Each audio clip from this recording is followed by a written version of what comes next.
तोहरा खातिर बाकी ऐसे कहना। गौरा हो हमार अखिए के सोझा रहना। गौरा हो हमार अखिए के सोझा रहना।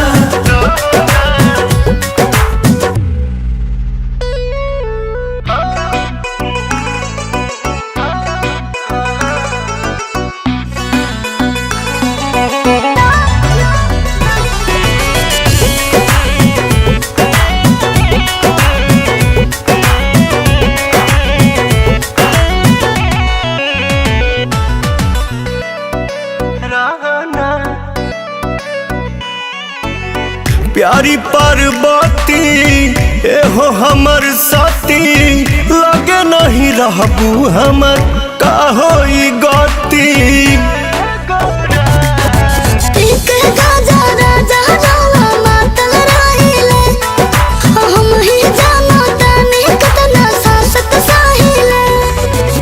कुछ दिन के बतिया बाटे अर्जी हमर सहाना।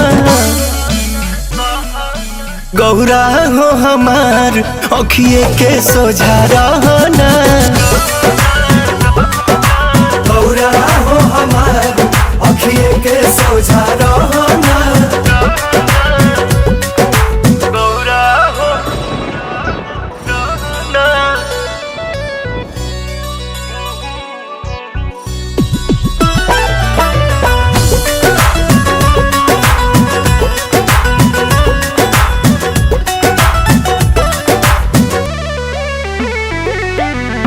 तोहरे से हंसी तोहरे से खुशी, निक नहीं लागे तहरा मुँह पो मायूसी। दुनिया जब होए स्वामी रौना महादानी, तरोसन पवन सरगम सरका के भी बिनती मानी। प्रेम के गंगा में ये गौरा तू संगही बहाना। हत गौरा हो हमार अखिए के सोझा रहना।